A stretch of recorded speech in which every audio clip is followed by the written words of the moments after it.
In a world of glitz and glam, flashing lights and screaming fans, most people are unaware of the war that rages behind the scenes.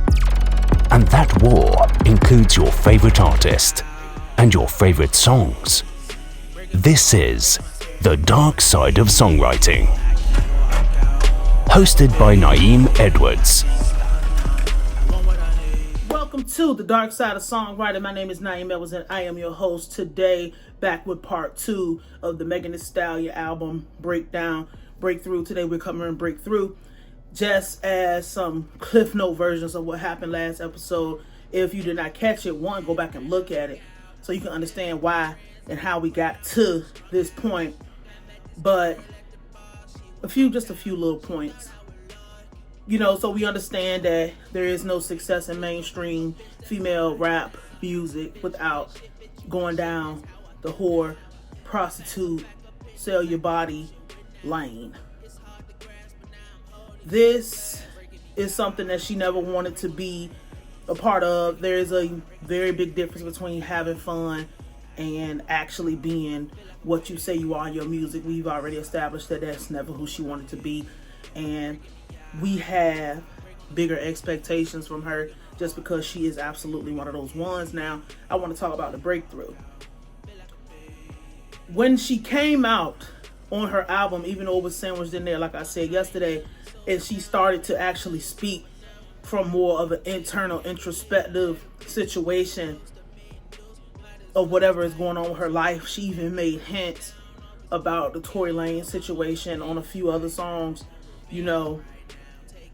This is something that is going to be able to give her career not only a life boost, even though at this moment her career does not necessarily need a life boost, but she can actually take this and spin this into a whole different narrative. Of course, the cat is meowing. I should have closed the door, but I didn't, but it's okay. Not just spin it into a completely different narrative. She will actually, this is the perfect opportunity to boss up. This is the perfect opportunity for her to actually pivot into grown woman, possibly legendary lane. Now, how legends are crafted nowadays is substantially different because of so many artificial stimulants in the environment, such as streaming being counted as physical album sales, people not spending as much money on music, people not valuing music over personality. I wish this cat would shut up. Oh my God. All these artificial things that come into play. How a legend is going to be birthed in today's time. We're gonna watch it in real time to see how a person will actually be able to come out, if legends can even still be birthed in this time. And I'm thinking about it, that probably should have been a whole separate video, but she does have the opportunity to have that longevity just because there are going to be people, maybe her cult following, who will actually follow her throughout this growth and development process. So what ended up happening with this project is it's her last project over there at 1501. She had came out and she had this tweet, and it was like, LOL, Carl mad because he ain't gonna be able to make no more money off of me. I don't know if I don't think I'm gonna do part 3. I can just throw it on this video because Carl Crawford is a case to be studied of how he invested in Megan Thee Stallion and basically gave her the platform to boost her up. And still, you had to have the connections, you had to do the work, somebody had to make it happen somewhere, and she's fulfilled her contractual obligations by giving him this album. Could you ask if the prostitute rap thing was bullshit just so she can get the fuck out the contract, so she could actually ride off into the sunset and do what she actually wanted to do with her music and her career? Because we do know that she's not doing this prostitute rap thing and prostitute rap image just because that's who she is. She's doing it because that is what makes money. That is what Carl and everybody over there and everybody at 300 Entertainment, which is something we'll talk about another time. This is what the industry demands. This is what, if you want to be head honcho, head bitch in charge, top dog, this is what you're going to do. Again, I'm going to ask, do you think she did the prostitute thing because the deal was already garbage?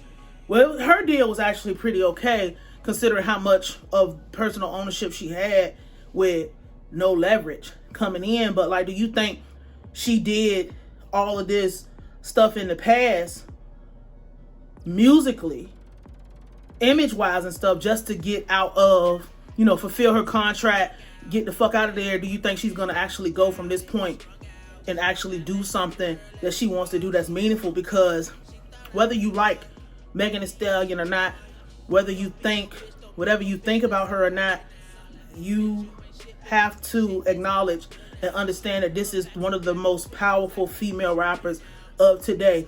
If she's not number one, she's number two, only to Cardi B. It's her and Cardi B are number one. We can't sit here and bullshit about who has the most impact and influence on young children, young girls, when it comes to female rap. You can put Rhapsody and Missy Elliott and all these old people and Nicki Minaj up there, but Nicki Minaj don't have that pull with new young girls that Megan Thee Stallion and Cardi B have. We can't ignore that point.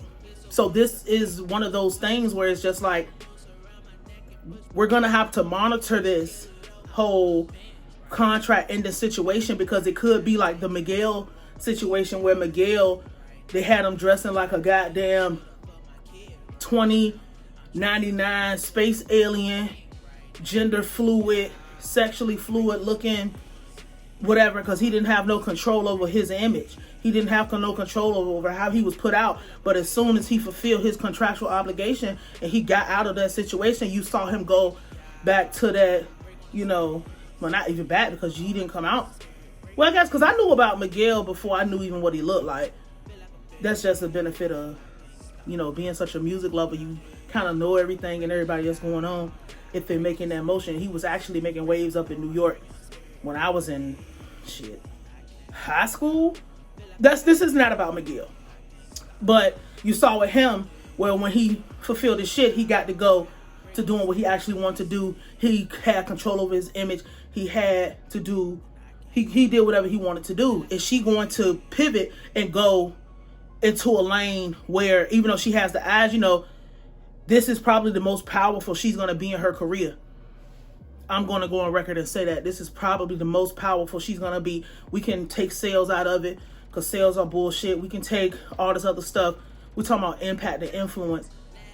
Do you think that the people would follow her if she said, I'm not fucking with, because my thing is, what she's going to have to do is make a clean break. And she's going to actually have to come out and speak about how she didn't have control over her image, how she was making these songs because they refused to put out songs if she was actually talking some real shit or real problems. Because my thing is, what they're doing with music, especially black women in music, they want to denigrate the black woman population to being whores. Whether it's you were thinking about being a whore, you're too young to be a whore, but here's an option for you to be a whore, or you're a good woman, and if you want to receive success and male attention or whatever attention that you want, being a good woman is not going to do that. You're going to have to go and be a whore to receive the benefits of a life you want. Because a lot of, especially black women, we're in these situations where it's a lot of mechanics moving at once, and confusion is a weapon. They use confusion in things, because it's like you'll have a young person look at Meg Thee Stallion and say, I can go get a college degree and still be a whore. Even though we know that is true, but in real world applications, we can't just read a section from the middle of the book. We can't read the first page of the book. You need to see how the story ends. And we see how these stories end with telling the truth about, you know, you can't just tell about the party. You got to tell about how you got raped. You need to tell about how you were forced to do shit against your will, how you throw up and cry in the shower, about how you had to get that little penny in the ass bit of money that you got from selling your body, how you feel empty. You need to tell that whole story. She can't tell that story because she don't know about that unless she does know, but we've already established that's not what she really is. That's not who she really is. So this is the most powerful she's going to be. Point blank period. She has a decision to make at this point. Are we going to lead the youth and the people who follow you to upgrading? You know, do the Jay-Z. You can't really say Beyonce. I'm trying to think of a female rapper who really, do we have any female rappers who actually, the Queen Latifah. But that's such a, see how far back we gotta reach to get a fucking example of somebody who actually came out and pivoted into something positive. Even though Queen Latifah came out positive, she wasn't coming with the bullshit. I mean, there was bullshit, absolutely.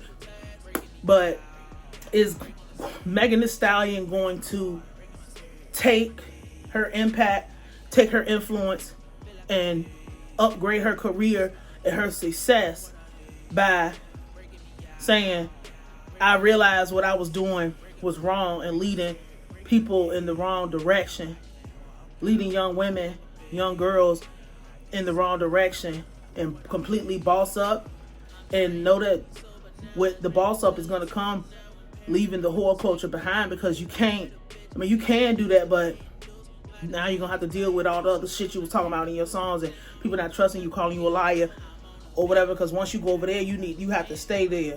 Once you come over here, it's like this Mary Magdalene effect. You know, you can be over on the whole side and redeem yourself. You're not going to have the full benefits of a person who was on this side getting all that, whatever, because how you come out is how people are going to remember you. But this is the last train leaving for redemption. If you continue to do that, you're going to be infamous, and it's going to be what it is.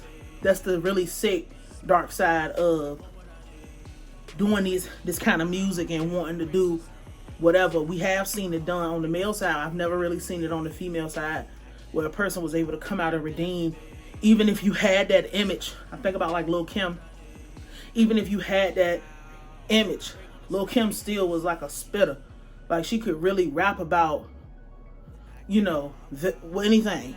So we're gonna see how it is. We're gonna continue to monitor it. Like I said, I am a Meg fan, because I know what she's capable of, and I just hate to see her downgrading herself and jumping in the pig pen and playing with pigs, when you really can be female rap royalty. Arguably could go down as one of the best mainstream female rappers of all time if she get it together. So my name is Nayim. This is the dark side of songwriting, and I will holler at you.